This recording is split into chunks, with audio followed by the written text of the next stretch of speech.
কার ইঙ্গিতে, কার অর্ডারে এসব হচ্ছে? বীরভূম নিয়ে আমরা আগে যতটা খুশি ছিলাম, এখন কিন্তু আমরা ততটা খুশি নই। যেখানে লিকেজ হচ্ছে, আমি তোমার সময় দিচ্ছি 7 দিনের মধ্যে এগুলোকে রিকভারি করো। যখন তোমরা 5 মিনিট 5 মিনিট জমি নিলে, খাপছাড়া কেন নিয়েছো? কেন কন্টিগুইটিটা দেখে নাওনি? বীরভূমে কিন্তু আমাদের নেতাদের কথা এটা হচ্ছে না। সরি, আমি বলতে বাধ্য হচ্ছি, ওখান থেকে সমস্ত বিজেপি ফান্ডে টাকা যাচ্ছে। আমি চাই না কোনো পলিটিক্যাল ফান্ডে যাক। বীরভূমের দেউচাপাচামিতে প্রস্তাবিত খোলামুখ কয়লা খনি প্রকল্পের কাজ ধীর গতিতে হচ্ছে। নবান্নের সভাগৃহে প্রশাসনিক বৈঠক থেকে বীরভূম জেলাশাসক বিধান রায়কে কার্যত ধমক দেন রাজ্যের মুখ্যমন্ত্রী। 2 তারিখের সেই ধমকের পর 3 তারিখেই বীরভূমের দেউচাপাচামিতে মুখ্য সচিব মনোজ পান্ত ও ডিজি রাজীব কুমার।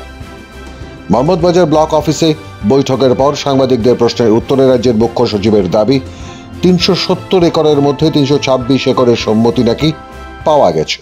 আমরা দেউচাপাচামি কোল প্রজেক্ট যে আছে এর পুরো রিভিউ করলাম।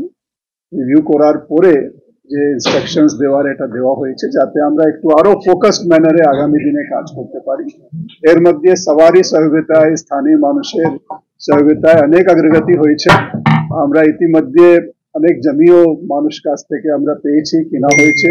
খুব সুন্দর রিহ্যাবিলিটেশন প্যাকেজ যেটা মাননীয় মুখ্যমন্ত্রী করে দিয়েছিলেন, তার পরিপ্রেক্ষিতে মানুষেরও একটা স্পন্টেনিয়াস একটা রেসপন্স আমরা পাচ্ছি। জানা গেছে এর মধ্যে 270 একর ব্যক্তিগত রায়ত জমি, যার মধ্যে 128 একরের জমির মালিক কয়লা উত্তোলনের সম্মতি দিয়েছেন, যার অর্থ অর্ধেকের বেশি এখনো কয়লা তোলার অনুমতি দেননি, যার পরিমাণ প্রায় 141 একর। তবে তার মধ্যে মাত্র 87 একর জায়গা থেকে কয়লা উত্তোলনের প্রাথমিক পর্যায়ের কাজ শুরু করা হবে বলে জানিয়েছেন মুখ্য সচিব। কিন্তু এখানে সমস্যা হলো, দেউচাপাচামির মাটির নিচে প্রায় 5 থেকে 6 কিলোমিটার গভীর পর্যন্ত রয়েছে কঠিন ব্যাসাল্ট পাথরের আস্তরণ। খোলামুখ খনি করার পক্ষে যা বাধা স্বরূপ। সে কারণে আন্ডারগ্রাউন্ড মাইনিং এর পরিকল্পনাও রয়েছে রাজ্য সরকারের, জানিয়েছেন মুখ্য সচিব। সে কারণে বিডারেরও সন্ধান চলছে বলে জানিয়েছেন মুখ্য সচিব মনোজ পান্ত, যা ফেব্রুয়ারির মধ্যে শেষ হবে বলে আশা প্রকাশ করেছেন তিনি। যেহেতু ডেপথে কোল সিম গুলো আছে, সেই জন্য আন্ডারগ্রাউন্ড মাইনিং করার জন্যও চিন্তা ভাবনা করা হয়েছে। এর জন্যও যে একটা বিডিং প্রসেস হয়, এটাও পিডিসিএল মাধ্যমে শুরু করা হয়েছে। এটা ফেব্রুয়ারি মাসের মধ্যে 3 ফেব্রুয়ারি লাস্ট ডেট আছে।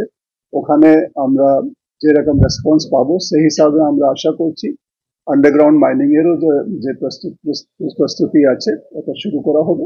মুখ্য সচিবের দাবি, খোলামুখ কয়লা খনি এবং আন্ডারগ্রাউন্ড কোল মাইনিং দুটি কাজই যাতে একই সঙ্গে করা যায়, সে বিষয়টি এখন খতিয়ে দেখছে পিডিসিএল। আমরা আগে ওভারবার্ডেন রিমুভাল যেটা বাসাল্ট বা ব্ল্যাক স্টোন আছে, ওর রিমুভালের কাজের জন্য তো এমডিও আইডেন্টিফাই হয়ে গেছে, কাজ শুরু হয়ে যাবে, এটা হবে। তার সঙ্গে যেটা আমরা সিএমপিডিআই বা জিওলজিক্যাল স্টাডিজ থেকে যেটা পাওয়া গেছে, আন্ডারগ্রাউন্ড মাইনিং ও সম্ভাবনা আছে। আমরা আন্ডারগ্রাউন্ড মাইনিং এর জন্য প্রস্তুতি নিচ্ছি।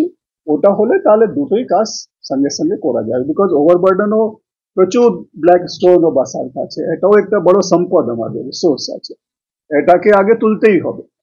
তারপরে দেখা যায় যদি কোল সিম আমরা ট্যাপ করতে পারি, কোল সিম ওপেন কাজ দিয়েও করা যাবে। কিন্তু যেহেতু ডেপথে আছে, সেই জন্য আন্ডারগ্রাউন্ড মাইনিং আর মাইনিং এর কাজ যে আছে ডিসরাপটিভ না হয়, যাতে আমরা মানুষকে বেশি ডিসরাপ্ট করে সরাতে না হয়, এটাও আমাদের ভাবতে হবে। আমরা সেই জন্য ফার্স্ট ফেজে ওই এলাকায় চিহ্নিত করেছি যেটা লিস্ট ডিসরাপটিভ এবং যেখানে আমরা কোল সিমও ভালো দেখতে পাচ্ছি, যেখান থেকে আমরা এটাকে এক্সট্রাক্ট করতে পারি। কারণ খনি বিশেষজ্ঞদের মত হলো, বিপুল পরিমাণে শক্ত ব্যাসাল্ট পাথরের আস্তরণের নিচে যে কয়লা রয়েছে, খোলামুখ কয়লা খনি করতে গেলে সে পরিমাণে ব্যাসাল্ট মাটির ওপর তুলে এনে রাখতে জায়গা লাগবে কম বেশি 750 স্কোয়ার কিলোমিটার এলাকা। এরকম খালি জায়গা এ রাজ্যে কোথাও পাওয়া যাবে না। তাহলে দ্বিতীয় বিকল্প হিসেবে আন্ডারগ্রাউন্ড মাইনিং এর ব্যবস্থা করতে হবে, যা নির্দিষ্ট এলাকায় বোরিং করে করা সম্ভব। এই প্রযুক্তিতেও বিশ্বে আধুনিক পদ্ধতিতে কয়লা উত্তোলন চলছে, কিন্তু সেই প্রযুক্তি কতটা পাওয়া যাবে এবং তার ব্যবহার কতটা করা যাবে এই প্রকল্পে, তা নিয়েও সন্দেহ রয়েছে। দেউচাপাচামি এলাকায় প্রায় ৩,৪০০ একর মাটির নিচে কয়লা মজুত রয়েছে প্রায় ১.২ বিলিয়ন মেট্রিক টন। ২০টা গ্রাম, যেখানে ২৫,০০০ মানুষের বাস, অধিকাংশই আদিবাসী সম্প্রদায়ের মানুষ। এছাড়াও রয়েছে বিস্তীর্ণ বনাঞ্চল, জলাভূমি, চারণভূমি। সেই কারণে কয়লা খনির জন্য প্রথম থেকেই জমি দিতে নারাজ এলাকার আদিবাসীরা। জমির মালিকদের জন্য পুনর্বাসন প্যাকেজ ঘোষণা করা হলেও ওই জমির ভাগ চাষিদের জন্য সেভাবে ক্ষতিপূরণের প্যাকেজ ঘোষণা করা হয়নি।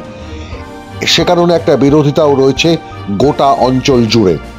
কিন্তু ঘরে বাইরে দুর্নীতি সমালোচনায় জেরবার রাজ্যের মুখ্যমন্ত্রী 2026 সালের নির্বাচনকে সামনে রেখে এখন দেউচা পাচামেকেই ড্রিম প্রজেক্ট হিসেবে ঘোষণা করেছেন। এখান থেকে 1 ছটাক কয়লা উঠলেও তার কৃতিত্ব রাজ্যের মুখ্যমন্ত্রী মমতা বন্দ্যোপাধ্যায় একাই নেবেন। মাধ্যম ব্যুরো রিপোর্ট।